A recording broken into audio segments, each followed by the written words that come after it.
La Cafetera es un programa de radio que se financia gracias a las aportaciones de los oyentes. Si te gusta el periodismo que defiende y sientes que te acompaña, hazte mecenas y ayúdanos. Infórmate en radiocable.com/mecenas. Hola Cafetera. Hola también a la República Independiente de la Radio y por supuesto un hola también para todas las primas. Este año he tenido la suerte de teneros a mi lado casi todos los días y al fin me he animado a hacerme mecenas, patrocinadora y productor para formar parte de la mejor información y aprendizaje feminista que se pueda tener.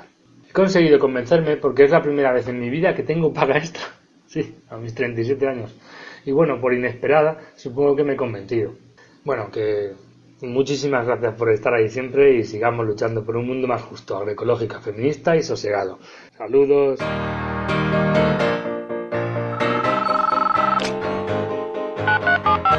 Son las 8:30 de la mañana. Las 7:30 en la Casa Museo de José Saramago, en Tías, Lanzarote. Buenos días, mundo. ¿Quieres un café? La Cafetera. Dirige Fernando Berlín. En el programa La Cafetera de Radio Cable. Una entrevista en Radio Cable. Durante 20 minutos en Radio Cable y dice todo lo que van a escuchar. Esta mañana en La Cafetera de Radio Cable. Radio Cable, que ha conseguido una auténtica primicia, ha entrevistado esta mañana y ha conseguido situar esa entrevista y lo que le ha dicho en los titulares. Con María Navarro y Pilar de la Peña. The evidence indicates that the plane was shot down by an Iranian surface-to-air missile. This may well have been unintentional.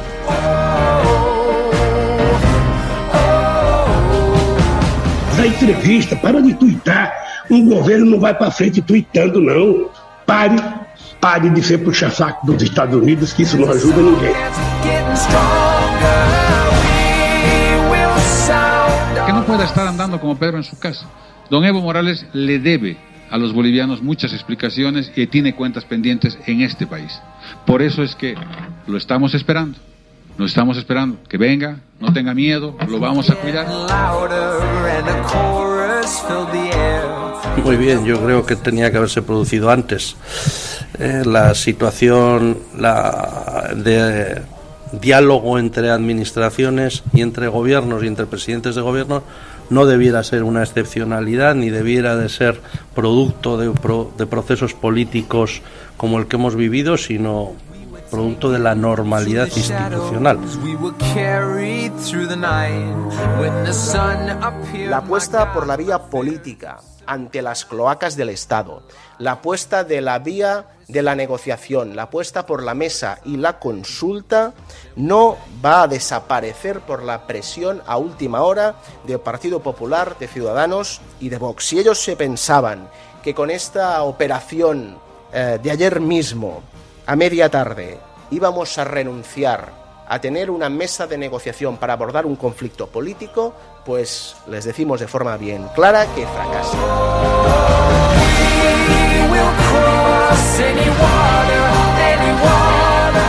Nadie puede entender un futuro progresista para esta tierra sin el Partido Socialista.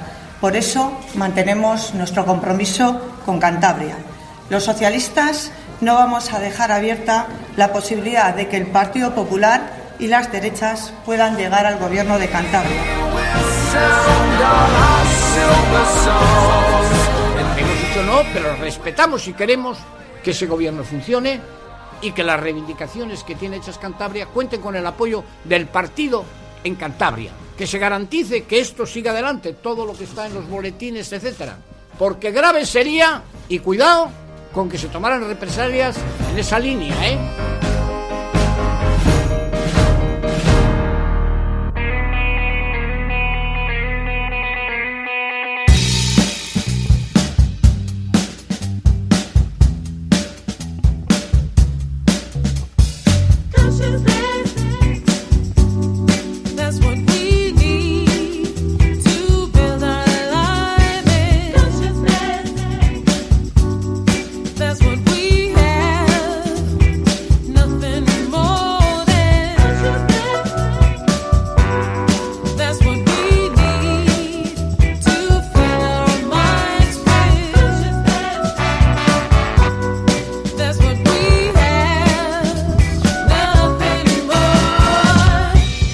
Muy buenos días, bienvenidos, bienvenidas una mañana más aquí a La Cafetera.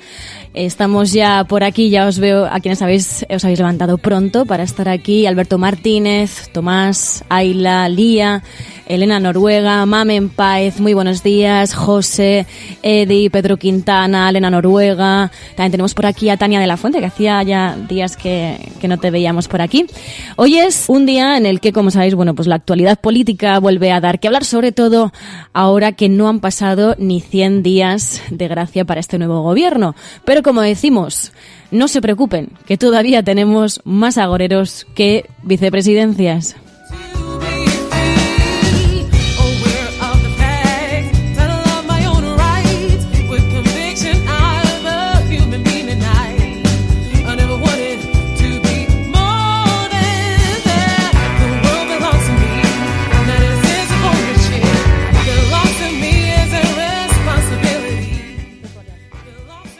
Dice por aquí Elena Noruega: María, pincha música electrónica y empecemos ya el fin de semana. Es verdad, ya estamos en fin de semana.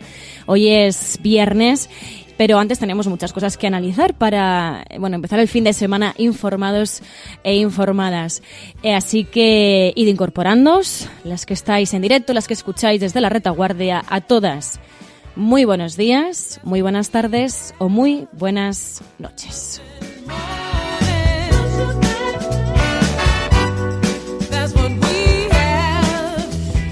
Y el hashtag de hoy es #la cafetera vice.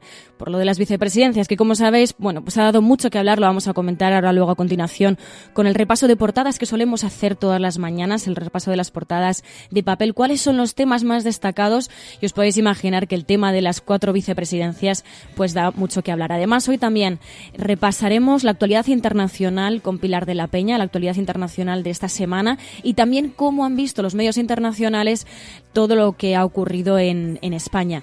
Además, como cada viernes también en Plata o Plomo vamos a hablar con Ana Pastor, en este caso del documental sobre Charlie Hebdo, sobre ese atentado que ya cumple 5 años, hace 5 años de ese atentado, así que hablaremos de ese documental, que es verdad que no se ha estrenado recientemente, pero que ahora cobra más fuerza pues con ese aniversario del atentado. Así que también no nos olvidamos de aquellas personas que hacéis ese esfuerzo económico cada mes para mantener este programa. Por eso recordamos que programas como este son posibles gracias a ese esfuerzo económico, gracias a las aportaciones de mecenas, en este caso aportaciones como la de Amparo y la de Daniel, que se han hecho mecenas recientemente, y también como Alex de Albacete. Así que, hechos los saludos y los agradecimientos, comenzamos a analizar la actualidad.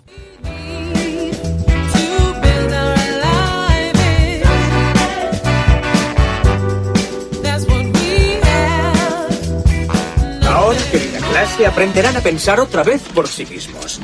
Aprenderán a saborear las palabras y el lenguaje. A pesar de todo lo que les digan, las palabras y las ideas pueden cambiar el mundo.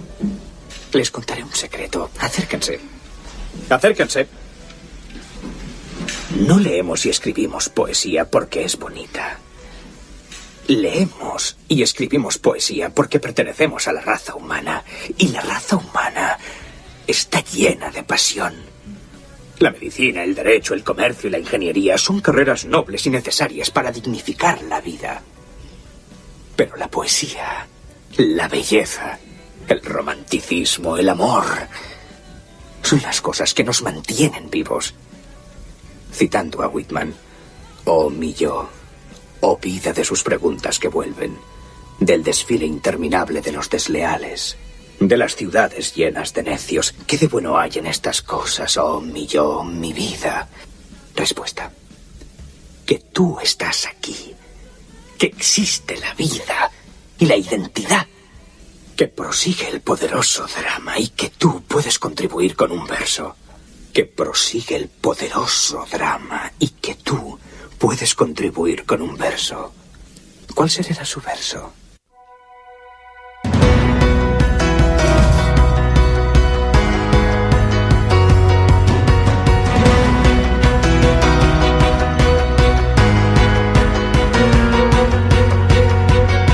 It's a guy, my name on a stone.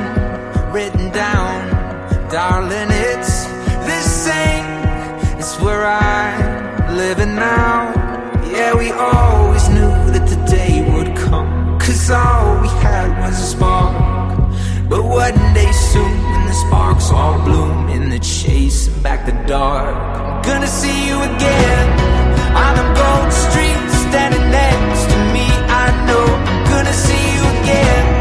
Darling, won't be long till every trace of trouble is gone. We'll be together and I'm not sure what that means, but I know. Y para seguir con la actualidad, para empezar con la actualidad, nos vamos hasta la portada del diario El País, donde destacan, dicen, Pedro Sánchez sorprende con una vicepresidencia verde. Hablan del nombramiento de Rivera, de Teresa Rivera, para, dicen, la macroárea ambiental que descoloca a Podemos. Calvo, Calviño e Iglesias también ejercerán como vicepresidentes y, dicen, María Jesús Montero será portavoz del Ejecutivo y mantendrá Hacienda. Además, también destacan que el Supremo dice a la Eurocámara que Junqueras está inhabilitado. Es algo que además el diario ABC lleva en portada, y diciendo que la justicia no se politiza, dice el diario ABC, y que el Supremo comunica al Parlamento Europeo que Junqueras no puede ser eurodiputado por tener una condena firme. Y dicen desde el diario ABC que todo esto relacionado con Junqueras complica el pacto de Sánchez con Esquerra Republicana, que, dicen, exige la amnistía para su líder preso si quiere mantener su apoyo. Pero bueno, ya veremos cómo, bueno, pues la decisión de mantener esa reunión entre Torra y Sánchez que conocíamos ayer no parece que haya generado tampoco asperezas en Esquerra Republicana. Lo veremos luego más adelante. También en el diario El País destacan todo lo que acontece sobre el cohete iraní. Dicen, Estados Unidos y Canadá sospechan que un cohete iraní derribó por error el avión ucraniano. De hecho, escuchábamos al propio Justin Trudeau, el primer ministro de Canadá, diciendo eso mismo, ¿no? Que puede que fuese de forma involuntaria. The evidence indicates that the plane was shot down by an Iranian surface-to-air missile. This may well have been unintentional. This new information reinforces the need for a thorough investigation into this matter. Esto mismo decía Justin Trudeau, y luego también un pequeño fragmento de Pompeo en Fox que hablaba precisamente de la justificación para haber asesinado al líder iraní Soleimani.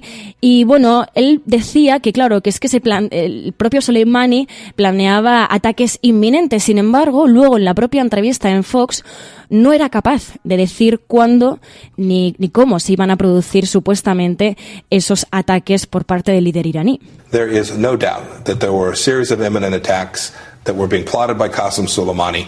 We don't know precisely when and we don't know precisely where, but it was real. Esto mismo decía. Y luego también el caso de las tensiones de Estados Unidos e Irán también ha llegado hasta Brasil. En este caso, por parte de Lula da Silva, que, digamos, criticaba el apoyo de Bolsonaro a Estados Unidos porque hizo un apoyo sobre el asesinato de Estados Unidos al líder iraní. Y básicamente le venía a decir Lula a Bolsonaro que se dejase más de tuitear y que respondiese más preguntas, y que cómo se le ocurría posicionarse de esta manera. Da entrevista, para de tuitar. Governo não vai para frente tuitando, não. Responde pergunta, aceita provocação. Bem, e aí pensa no Brasil. Pare de ser puxa-saco dos Estados Unidos, que isso não ajuda ninguém.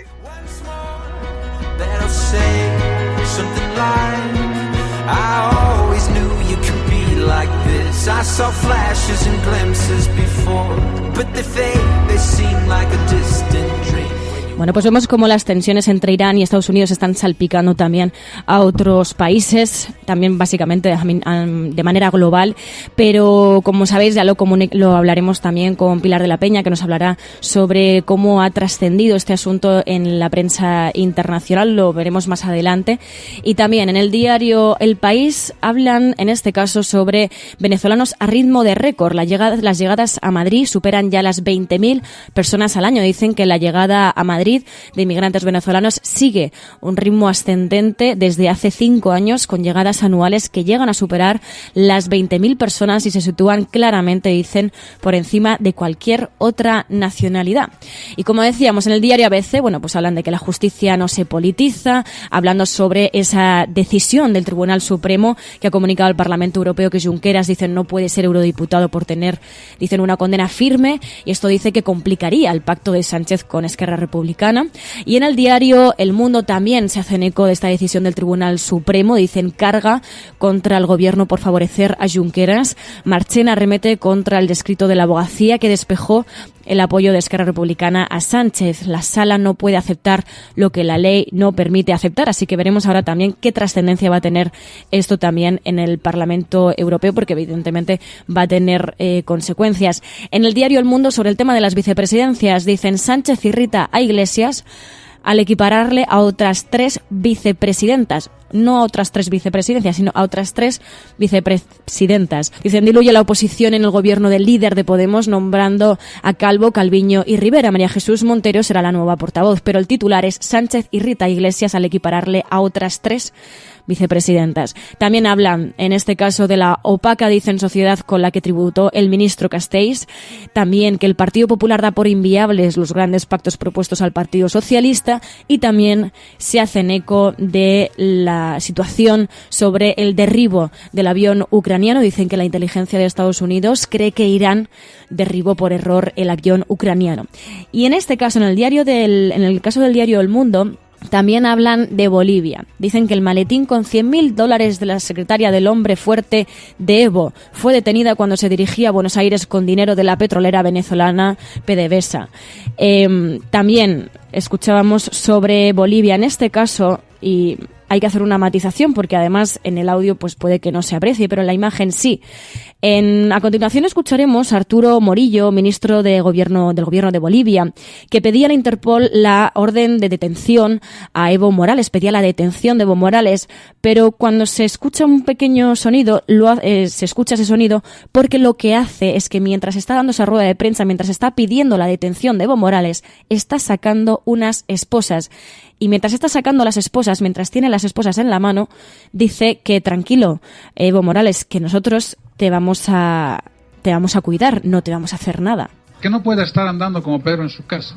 Don Evo Morales le debe a los bolivianos muchas explicaciones y tiene cuentas pendientes en este país. Por eso es que lo estamos esperando. Lo estamos esperando. Que ahí venga, está el sonido. No tenga miedo, lo vamos a cuidar, le vamos a dar protección, no le va a pasar nada, pero sí tiene que rendir cuentas en este país. Hombre, pues para que no le pase nada sacando las esposas, cualquiera lo diría, ¿no? Luego también en el diario La Razón hacen hincapié en el caso de las vicepresidencias. Dicen que Sánchez ocultó a Iglesias las 4 vicepresidencias, dicen que Teresa Rivera sube para tapar a Podemos y que Montero tendrá portavocía y Hacienda. Además hablan también del avión ucraniano, dicen que Estados Unidos apunta a Irán en el derribo del avión ucraniano, y también hablan de que Esquerra Republicana eleva la amenaza a Moncloa, amnistía o elecciones. Lo cierto es que Pere Aragonés hablaba de que estaban convencidos de que habrá esa reunión entre Sánchez y Torra a finales de este mes, y se mostraba bastante optimista. La apuesta por la vía política ante las cloacas del Estado, la apuesta de la vía de la negociación, la apuesta por la mesa y la consulta no va a desaparecer por la presión a última hora del Partido Popular, de Ciudadanos y de Vox. Si ellos se pensaban que con esta operación de ayer mismo, a media tarde, íbamos a renunciar a tener una mesa de negociación para abordar un conflicto político, pues les decimos de forma bien clara que fracasan. A finales de este mes de enero estamos convencidos que la mesa de negociación para encontrar una salida al conflicto político entre Cataluña y España no solo se va a celebrar, sino que la delegación catalana estará encabezada por el presidente de la Generalitat de Cataluña, Quim Torra. Bueno, hacía énfasis en que seguirá siendo presidente de la Generalitat Quim Torra, hacía precisamente énfasis en eso. Y sobre esto mismo, sobre esta reunión entre la Generalitat y el Gobierno, le preguntaban a Andoni Ortúzar del PNV, y él pues también se mostraba bastante optimista sobre la reunión, y además decía que esto no debería tratarse como una anormalidad. Muy bien, yo creo que tenía que haberse producido antes. La situación de diálogo entre administraciones y entre gobiernos y entre presidentes de gobierno no debiera ser una excepcionalidad, ni debiera de ser producto de procesos políticos como el que hemos vivido, sino producto de la normalidad institucional. Espero que a partir de ahora, pues lo que hasta ahora ha sido extraordinario, que era la normalidad, vuelva a ser normal, y que los presidentes de los diferentes gobiernos hablen e intenten llegar a acuerdos sin tirar de recurso de inconstitucionalidad o de recurso judicial antes de intentar los acuerdos.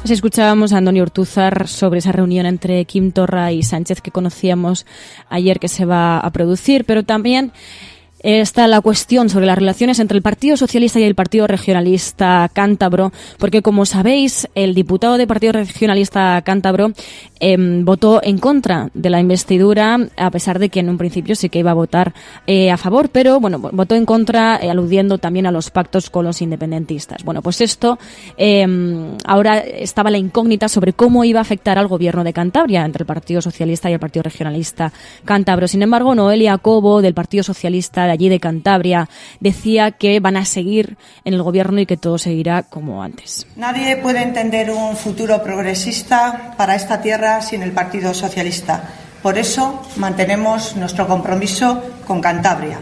Los socialistas no vamos a dejar abierta la posibilidad de que el Partido Popular y las derechas puedan llegar al gobierno de Cantabria. Una posibilidad que anunció Pablo Casado en el Congreso de los Diputados y que hasta el momento nadie ha desmentido. Esa decisión hoy la tiene que tomar el presidente del Gobierno de Cantabria. El PSOE está en el Gobierno y va a seguir siendo responsable con el conjunto de la ciudadanía. Los ciudadanos y ciudadanas pueden estar tranquilas. Nosotros cumplimos nuestros compromisos. Y Revilla también hablaba en rueda de prensa sobre este mismo asunto y decía: grave sería que se tomaran represalias contra este partido por votar no a la investidura. Para votar en los ámbitos fuera de Cantabria lo que creamos conveniente, hasta ahí podíamos llegar, libertad absoluta de respeto como la tenemos nosotros hacia ellos, que hemos dicho no, pero respetamos y queremos que ese gobierno funcione y que las reivindicaciones que tiene hechas Cantabria cuenten con el apoyo del partido en Cantabria. Que se garantice que esto siga adelante, todo lo que está en los boletines, etcétera. Porque grave sería, y cuidado, con que se tomaran represalias en esa línea, ¿eh?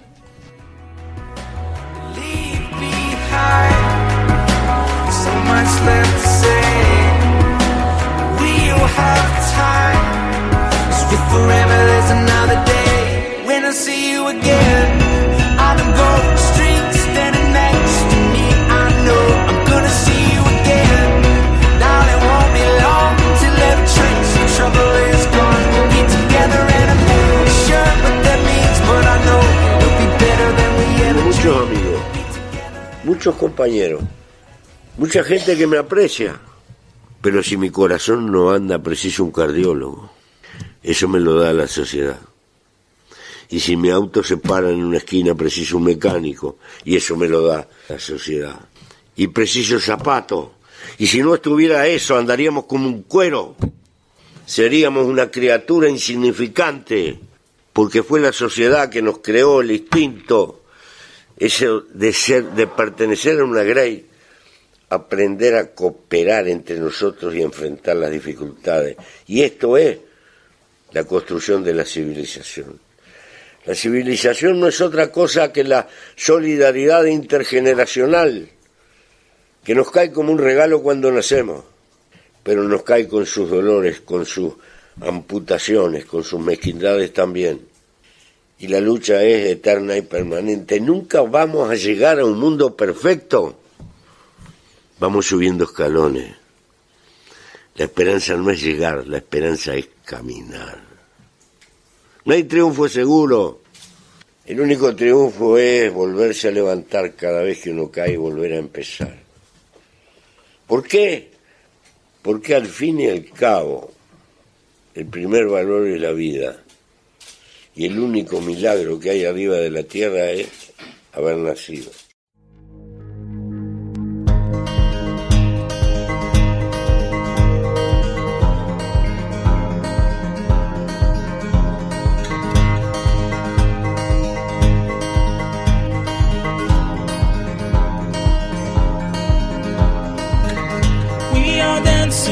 street corner, free men want to south.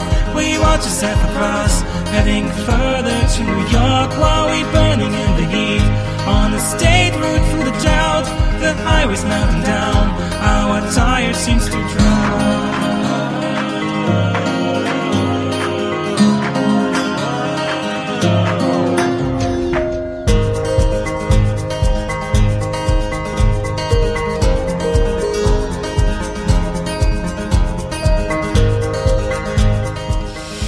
Bueno, ya vemos como ya es trending topic, almohadilla la cafetera vice, almohadilla la cafetera vice. Gracias a todas vosotras que estáis allí compartiendo todas estas impresiones sobre todo lo que está aconteciendo. Y además hablabais también de la posición de Revilla al respecto, ¿no? De cómo ha sido también criticada la posición del Partido Regionalista Cántabro. Bueno, pero al final es verdad que no hizo falta su voto, el voto de su diputado, para conseguir esa investidura de Pedro Sánchez. Pero, como cada viernes, dedicamos un espacio para analizar la actualidad internacional, también para saber cómo nos ven desde fuera los medios internacionales, y también en Plata o Plomo, ese podcast con Neutral y con Ana Pastor, vamos a analizar en esta ocasión el documental sobre el atentado de Charlie Hebdo, ya que se cumplen 5 años de lo sucedido en esa revista satírica. Así que, si os parece, comenzamos. Podrán decir todos los periódicos del mundo lo que quieran. Secessionist parties in Catalonia have wasted no time following the reconvening. Vamos a esta hora con información de último minuto. A esta hora en España, el ex vicepresidente del gobierno. En España finaliza el recuento de votos en los comicios municipales y autonómicos con una participación del... En las últimas semanas hemos podido comprobar cómo los medios de comunicación internacionales... Imagínense cualquier lector de la prensa extranjera que descubre que al que se propone para el Banco Mundial... A Spanish nurse who helped treat 2 Ebola victims in Madrid has tested positive for the disease herself. Spain announced that a nurse is the latest to be diagnosed. Bueno, pues ya sabéis que aquí cada día en la cafetera analizamos el impacto de la información internacional y concretamente los viernes hacemos una aproximación a la manera en que los medios de comunicación del mundo recogen asuntos sobre España y proyectan la imagen de España en el exterior. Y lo hacemos de la mano de Pilar de la Peña. Pilar de la Peña, buenos días. Hola, buenos días a toda la resistencia. Y esta semana, claro, muy monopolizada la información internacional sobre España, muy monopolizada por la investidura de Pedro Sánchez, nuevo presidente del gobierno español, ¿no? Sí, prácticamente ha sido el tema central y ha tenido un enorme impacto porque ya lo habíamos comentado, ¿no? Que la prensa internacional estaba muy pendiente del bloqueo en España, de la falta de gobierno, y en este sentido pues ha tenido mucha repercusión tanto el debate de investidura como la votación y la confirmación de que finalmente pues habría gobierno para España. Y claro, el debate en la sesión de investidura ha sido muy reseñado por los medios, ¿no? Pues en principio sí, la verdad es que a pesar de que destacaban todos que había sido en fin de semana, prácticamente en festivo, pero tuvo bastante eco y bastantes medios se hicieron eco de ello y realmente les llamó la atención la virulencia del debate, ¿no? El Financial Times, por ejemplo, decía que había sido un debate muy rencoroso. Le Monde insistía en que ha habido insultos, gritos y en la violencia de los enfrentamientos. Libération pues decía que el dúo Sánchez-Iglesias horrorizaba al trío de derechas y se hacía eco también, por ejemplo, de los insultos que se dedicaron a Tomás Guitarte, el diputado de Teruel. Existe. En este sentido sí han resaltado esto, ¿no? La crispación que se ve en el ambiente político español y cómo en este debate pues se oyeron algunas acusaciones pues de traidor también a Sánchez por parte de los partidos de derecha. Todo esto les llamó bastante la atención y casi apenas destacaron las palabras de Pedro Sánchez y el hecho de que finalmente iba a haber gobierno en lo que digamos al hacerse eco del debate. Luego, lógicamente, esto ha ido pues copando la actualidad y copando las noticias, pero es verdad que el debate de investidura copó muchas portadas y muchas noticias destacando esto, ¿no? La virulencia del debate y lo que se oyó ahí. Además, claro, muchos medios han destacado el hecho de que estemos ante el primer gobierno de coalición que rompe el bloqueo y además que incluya Podemos. Sí, esto realmente es quizá el titular que más se ha proliferado una vez que se supera la votación por mayoría simple. Muchos medios se hicieron eco de que Sánchez había perdido la primera votación, pero insistían en que esto estaba previsto y que la oportunidad realmente estaba en la segunda votación. También habían estado destacando, se me ha olvidado contaros, que era bastante interesante el hecho de que al final España iba a poder salir de esta especie de parálisis en las que ha estado 8 meses metido gracias en realidad a Esquerra, ¿no? Gracias a la decisión de los diputados de Esquerra Republicana de abstenerse. Y una vez que esto se confirmó y ya se vio además que el PSOE y el gobierno de coalición tenía los votos suficientes para superar, lo que se ha destacado es que es un gobierno de coalición, el primero que tiene España desde el regreso a la democracia. Esto, por ejemplo, era el titular de medios como The New York Times, como el Financial Times, como The Guardian, de Le Monde. También les llamó la atención y destacaban el estrecho margen, por el que había sido elegido Pedro Sánchez o había sido investido presidente, y muchos señalaban que esto auguraba un gobierno difícil y una legislatura complicada, ¿no? Se insistía mucho en lo difícil que había sido para el actual gobierno pues reunir los apoyos necesarios para esta investidura, aunque ayer jueves había un artículo del Financial Times también bastante interesante que señalaba que precisamente por lo difícil que había sido reunir esta mayoría, podía pensarse que va a ser muy difícil echar a Pedro Sánchez entre medias, ¿no? Es decir, durante la legislatura, que en este sentido podía ser, salvo que se vea obligado a adelantar las elecciones, pues una legislatura bastante larga, ya que es improbable que se consiga construir o digamos reunir una mayoría suficiente para desbancarle, a pesar de tener únicamente 120 diputados. Pero lo que también han destacado mucho ha sido eso, el hecho de que vaya a ser un gobierno de coalición y que además esté Podemos y Pablo Iglesias en el gobierno. De hecho, las lágrimas de Pablo Iglesias en el Congreso el día de la investidura han sido noticia y portada y destacadas en muchos titulares. Le Monde, por ejemplo,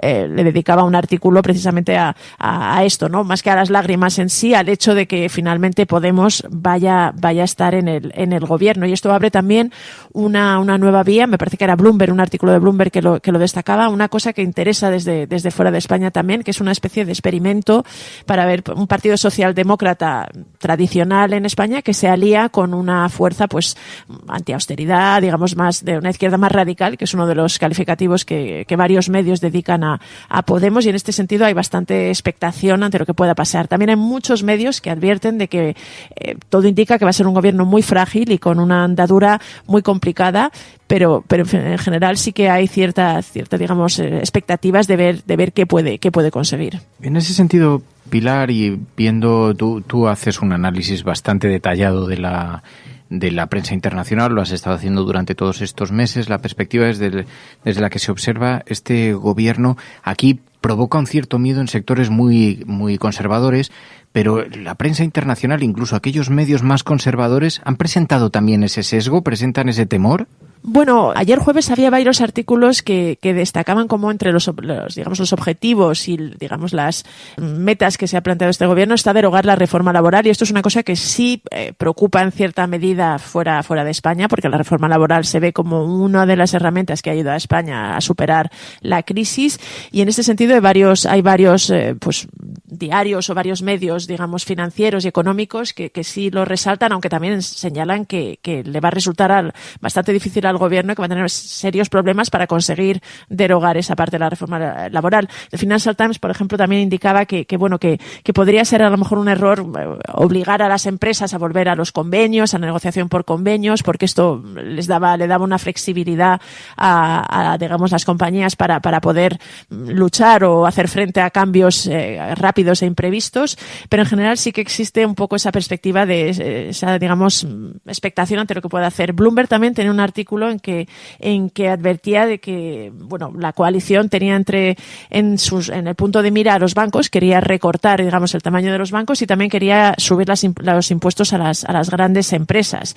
Esto sí indicaban que había causado cierta inquietud, aunque el propio artículo de Bloomberg advertía, dice, bueno, lo primero que habría que ver es cuánto va a durar este gobierno y qué va a ser capaz de hacer. Pero sí hay un poco esa sensación de que puede haber cambios, siempre dentro de la realidad de que la aritmética parlamentaria pues hace difícil que este gobierno pueda sacar adelante grandes reformas y bueno, que además otra de las cosas que destaca casi toda la prensa internacional al hablar de este nuevo gobierno en España es que está muy ligado a Cataluña, a lo que puede pasar en Cataluña, más allá de que además el gobierno haya sido posible por la abstención de Esquerra. Le Figaro, por ejemplo, titulaba su crónica destacando que Sánchez había ligado su destino al de sus aliados.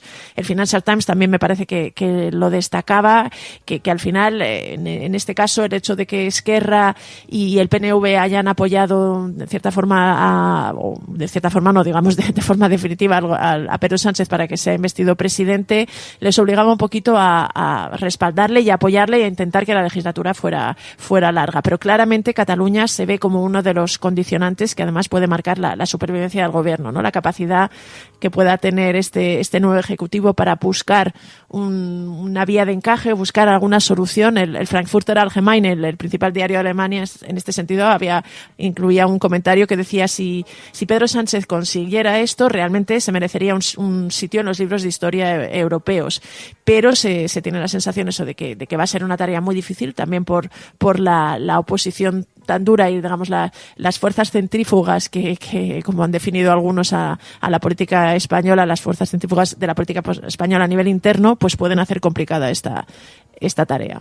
Y en lo que se refiere a otras noticias no relacionadas con España, con nuestro país, ya hemos visto la crisis desatada en los últimos días entre Irán y Estados Unidos y los incendios en Australia, pero el asunto de Irán ha tenido una notable repercusión internacional. Sí, lo hemos estado hablando toda esta semana, ¿no? Desde que se anunció que Estados Unidos había asesinado en una incursión con drones al general iraní Soleimani, esto hizo saltar todas las alertas, ya que se trataba de una de las figuras más relevantes a nivel militar del régimen iraní, y esto muchos lo han considerado una especie de declaración de guerra. No se han aclarado demasiado los detalles, pero sí se ha llegado a saber alguna cosa más del trasfondo de esta operación, que parece que fue una cosa no planificada, sino que fue una oportunidad que surgió en un momento que se planteó ante las fuerzas militares estadounidenses, y el presidente Donald Trump decidió pues proceder y matar y digamos asesinar a este general que era considerado un enemigo de Estados Unidos. De hecho, hay una cosa que ha pasado un poco desapercibida, pero es verdad que la operación ha tenido lugar en Irak, y en este sentido el presidente iraquí se quejaba de que Estados Unidos le había pedido mediar en la relación con Irán y que habían asesinado a Soleimani, que era un poco su invitado. Es decir, toda esta operación realmente hizo un poco saltar por los aires el ya delicadísimo equilibrio que existe en Oriente Medio, y además pues sí, se supo que Irán inmediatamente reaccionó alertando de venganza, prometiendo venganza, y en esta semana hemos conocido esta venganza, que ha consistido en el bombardeo de 2 bases militares en Irak en la que hay presencia de tropas norteamericanas. Ya lo comentábamos ayer, ¿no? La respuesta de Irán se ha visto como hasta cierto punto contenida y como un intento de dejar una salida para rebajar la tensión, porque a lo largo de toda la semana se ha estado temiendo y se ha estado hablando mucho de la posibilidad de que se abriera una guerra entre Estados Unidos e Irán. Está por ver, la situación sigue bastante caliente. Donald Trump luego tuvo una comparecencia el miércoles en las que, bajaba un poquito la tensión, dejó de hablar de incursiones, porque además a lo largo de la semana había incluso amenazado pues intereses culturales y, en fin, varios objetivos en Irán, que esto causó una gran preocupación, pero sigue siendo un conflicto ahí larvado que tiene muy preocupada a la comunidad internacional. La prensa internacional le ha prestado mucha atención, e iremos viendo, ¿no? Ya os digo, de momento la sensación es que, un cierto alivio, que se ha rebajado un poquito la tensión, pero nadie se atreve realmente a quedarse tranquilos del todo. Sí, hemos visto también que incluso Oxfam Intermon ha advertido de que el conflicto entre Estados Unidos e Irán ya está restringiendo, dificultando mucho el trabajo humanitario que desarrollan muy pocas organizaciones, además, ahora, y está ocurriendo con algunas como Oxfam Intermon, que bien como su trabajo está siendo muy dificultado precisamente por los nuevos controles de seguridad, los puestos de control de carreteras, las dificultades para desplazarse después de estos ataques con misiles contra las bases militares con soldados norteamericanos en Irak, y que ha puesto de nuevo al país en una situación extraordinariamente difícil. Pilar de la Peña, gracias. Muchas gracias a vosotros. La Cafetera y Neutral presentan Plata o Plomo. El mundo en series. En el Juego de Tronos, o ganas o mueres. Con Fernando Berlín y Ana Pastor. ¿Sabes dónde estás? Es una radio pirata. De la zona neutral. Nos recuerda un poco por qué luchamos. La noche es oscura y alberga horrores. La noche es oscura y alberga horrores. Nada cambia de golpe. Si estuvieras en una bañera que se calienta poco a poco, morirías hervida sin darte cuenta. Estamos juntos. Somos un trío. ¿Nosotros vivimos románticamente juntos? Hola, habla con Walter White. Usted dijo que estaba casi muerto, ¿vale? Dijo que moriría en cualquier momento. Éramos capaces de ser y hacer todas esas cosas porque estábamos informados por grandes hombres reverenciados. Plata o plomo, el mundo en serie. Sabéis que ahora, volviendo ya con la temporada, con la normalidad de la temporada, volvemos con este espacio en compañía de Ana Pastor, Neutral. Ana Pastor, buenos días. Muy buenos días y feliz año, que ha empezado muy fuerte también para la Resistencia, pero aprovecho para felicitar a todo el mundo. Y además nos traes una recomendación, me ha sorprendido, porque sobre un documental que habla del caso de Charlie Hebdo. ¿Por qué? Porque además tiene algún tiempo, ¿no? Sí, el documental tiene varios años y la verdad es que he decidido traerlo hoy por dos razones. Por un lado, es el aniversario ahora mismo. Sabéis que tuvo lugar la matanza dentro de esa revista satírica por parte de un grupo de yihadistas un 7 de enero, por tanto estamos ahora mismo en la semana en la que se está recordando aquello. Y por otro lado, y es una de las intenciones que tengo este año, es que ha caído en mis manos los Reyes Magos. Me han traído un libro maravilloso que se llama El Colgajo, de Philippe Lançon, que es uno de los supervivientes, de los periodistas, columnistas supervivientes de esa matanza. Y bueno, creo que es muy interesante ese documental, que en su día cuando lo vino lo recomendamos. Hay varios documentales en torno a los atentados que ha habido en Francia. Hay uno, tú decías, en Netflix, de varios capítulos en torno a Bataclan. Acordaros que también hubo una matanza en varios lugares de París. Y luego tenemos este otro, que varias plataformas lo han tenido y lo han retirado, otros lo han mantenido, pero creo que es muy interesante porque además coge el lema Je suis Charlie, que es el lema que se escogió pues en las redes y en todo el mundo de apoyo, con aquel lápiz que significaba apoyo a la libertad de expresión. Bueno, y me parece que es interesante verlo porque hace un retrato también muy humano, ¿no?, de lo que se vivió aquellos días antes, durante y sobre todo después. Fuimos a la ventana y miramos hacia abajo. Vi a dos hombres vestidos de negro en la calle y con armas grandes. Al principio no me lo creía y solté una estupidez. Dije, no, son agentes de policía.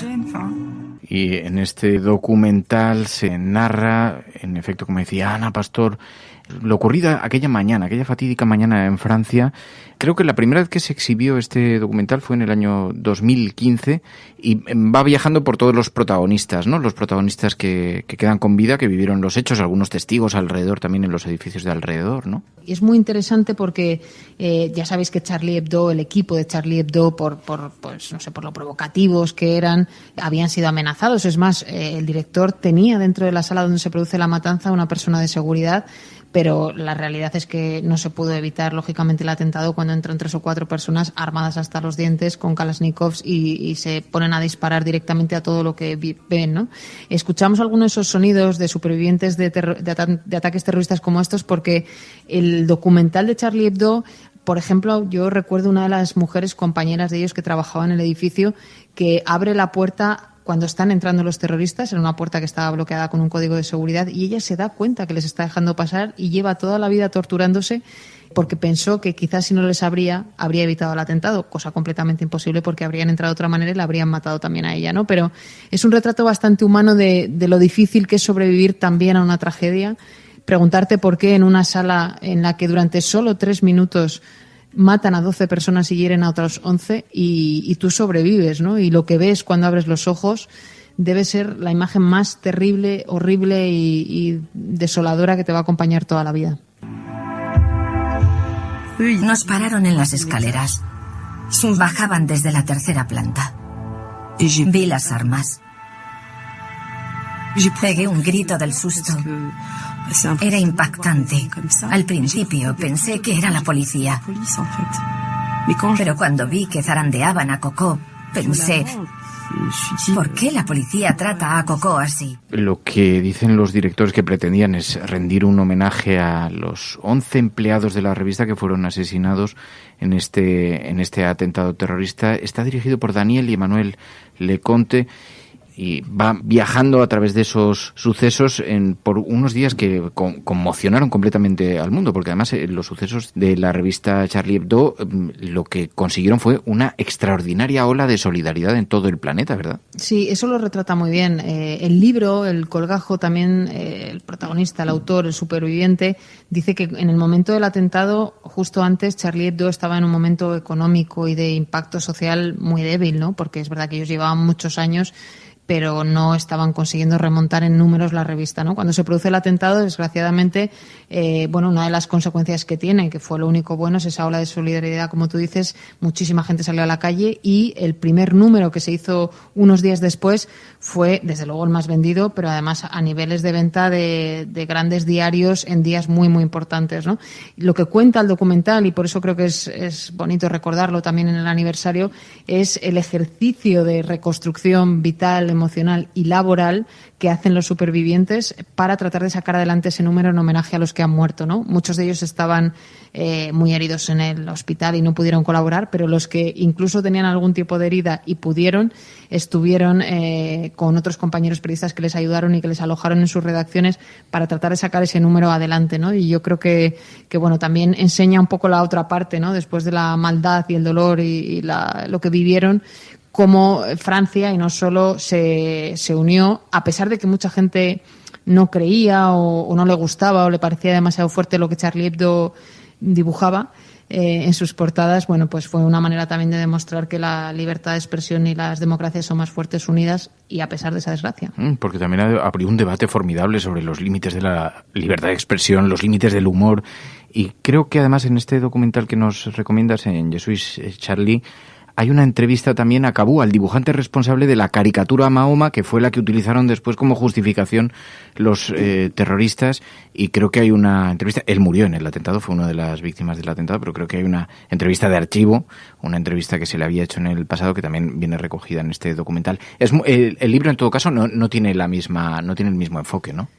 Bueno, el libro, hay una cosa muy emotiva, y es que empieza en la noche anterior, la noche de Reyes, en la que Lanson va a una obra de teatro de Shakespeare, y entonces reconstruye un poco también sus horas antes de que su vida cambiara, ¿no? En ese libro lo que cuenta es que él vuelve de los muertos, renace, pero de alguna manera quien él era antes del atentado nunca va a volver a ser como era, porque por mucha terapia y por muchas operaciones incluso que le han hecho físicamente, lo que él vio cuando abrió los ojos es una cosa tan horrible que nunca va a volver a ser igual, ¿no? Y además eran amigos suyos, sus compañeros de trabajo, etcétera, ¿no? Entonces, bueno, el libro hace ese recorrido también por el esfuerzo y la resiliencia de alguien que quiere curarse, pero que a la vez ve que hay una de las heridas que ni quiere ni puede cicatrizarla, ¿no? Habla mucho, por cierto, de las cicatrices, ¿no? De todo tipo, y del colgajo, ¿no? No quiero desvelar mucho el libro, pero bueno, yo creo que es muy recomendable, y como digo, este año tengo intención de hacer recomendaciones que estén vinculadas. Ya sabéis que me gustan mucho los documentales, pero creo que está muy bien también de vez en cuando recomendar algún libro. Lo hicimos con Unbelievable, la serie del violador en serie que previamente fue un libro que recibió un premio Pulitzer, y creo que este también es un buen regalo, en mi caso de Navidad, pero si tenéis oportunidad, que también se puede leer. Estos días, además, bueno, no sé si seguirá todavía en Netflix esta serie. Sé que se estrenó allí, que después estaba en diferentes plataformas, como decías, pero también Netflix ha estado precisamente de actualidad porque en Brasil un juez ha ordenado retirar de esa plataforma una comedia sobre Jesús gay. Es una serie llamada La primera tentación de Cristo y ha habido una gran polémica en Brasil. Aquí también algunos sectores han intentado no sé si llevarlo a la justicia, pero desde luego iniciar campañas de acción, de protesta contra la plataforma por la emisión de esta serie irónica. Y además, y con un gobierno tan conservador que ha disparado críticas durísimas como decías, a la serie, el equipo de Bolsonaro, y que le está metiendo una presión a Netflix tremenda. Han presentado, creo recordar, que firmas de 2 millones de personas para que Netflix retire de la plataforma esta serie, por lo que tú decías. Que también nos vuelve a colocar este asunto sobre los límites de la libertad de expresión, de la libertad de creación. Claro, y además enfocado desde diferentes países, cada uno con sus márgenes culturales y con sus límites. Charlie Hebdo. Vimos a una brigada de policía y les gritamos a la izquierda, a la izquierda. Jesús, Charlie, con algunas imágenes documentales grabadas a lo largo de aquellos días y con algunas entrevistas muy interesantes. Bueno, pues es la propuesta de esta semana, Jesús. Charlie, ¿el libro ya lo has terminado o estás leyendo? Estoy en ello. He empezado hace 2 días. La verdad es que he tenido unas mini vacaciones muy buenas en cuanto a acertar en libros, y este tiene muy buena pinta también. Llevo 50 páginas todavía solo, pero creo que va a ser uno de los libros que más me está gustando. Pues ya nos contarás. Ana Pastor, Neutral, gracias, Ana. Gracias, un abrazo. Plata o plomo. El mundo en series. En el Juego de Tronos, o ganas o mueres. Con Fernando Berlín y Ana Pastor. ¿Sabes dónde estás? Es una radio pirata. De la zona neutral. Nos recuerda un poco por qué luchamos. Es algo que todos sabemos de algún modo, pero que puede que nadie te haya explicado nunca. Si tú a tu hijo antes de una carrera le dices, te vas a caer, tú no vales para esto, ese niño se va a caer. No hay más opciones, porque le has hecho creer que es posible, y hay algo que le empuja a cumplir la profecía. Pero si en lugar de eso a ese mismo niño le dices, corre, vuela, no te detengas, y si te caes, aquí estoy para levantarte, ese niño jugará mejor que si nunca le hubieras dicho nada. Hay una responsabilidad ineludible en cómo hablamos, en cómo tratamos a los demás, porque nuestras palabras tienen un poder más grande de lo que nunca hubiéramos imaginado. Cada día tienes la opción de cortar las alas de los demás, hablando del miedo y de la incertidumbre. O puedes dejar que tus palabras les empujen hacia sus metas, confiando en la capacidad infinita que hay dentro de todo ser humano. Se conoce como efecto Pigmalión y funciona en cualquier momento de nuestras vidas.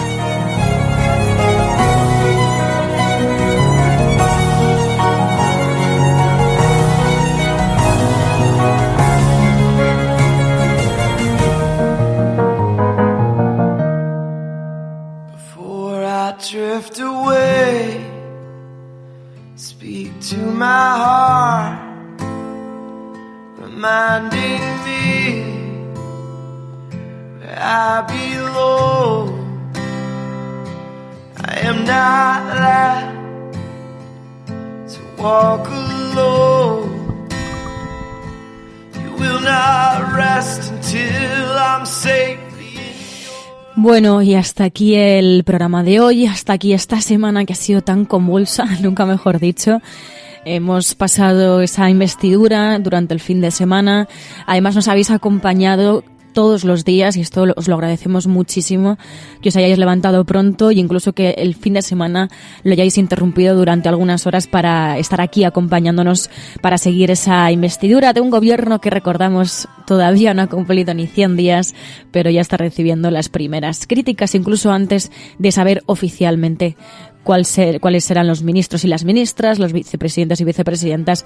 Además, este mismo domingo, además lo conocíamos ayer, este mismo domingo se va a reunir el presidente del gobierno, Pedro Sánchez, con el rey, y ahí anunciará también la lista de nombres de su gabinete, así que puede que un fin de semana más pues lo tengamos movidito políticamente. Pero aquí seguiremos resistiendo. os quiero dar las gracias por seguir resistiendo, por seguir estando aquí cada mañana, incluso, como digo, los fines de semana. Ya vemos por aquí a Enfermero Salesa, que reivindica tanto ese Teruel existe del que hablábamos además ayer. No vayáis todos a Teruel, no vaya a ser que lo colapsemos, sino que hay que cuidarlo más allá del turismo. Y nada, lo dicho, que tengáis muy buen fin de semana, que lo disfrutéis, que lo hagáis, bueno, pues pasándolo con la gente que queréis, y sobre todo que descanséis muchísimo para coger el lunes con fuerza. Nos vemos aquí, nos escuchamos aquí el próximo lunes en la cafetera. Así que nada, recordad, si estáis escuchando esto, no estáis solas. Buenos días, buenas tardes o buenas noches. So easily, I know the way that I can be, and still you run to carry me. La Cafetera es un programa de radio que se financia gracias a las aportaciones de los oyentes. Si te gusta el periodismo que defiende y sientes que te acompaña, hazte mecenas y ayúdanos. Infórmate en radiocable.com/mecenas. I know the way that I can be.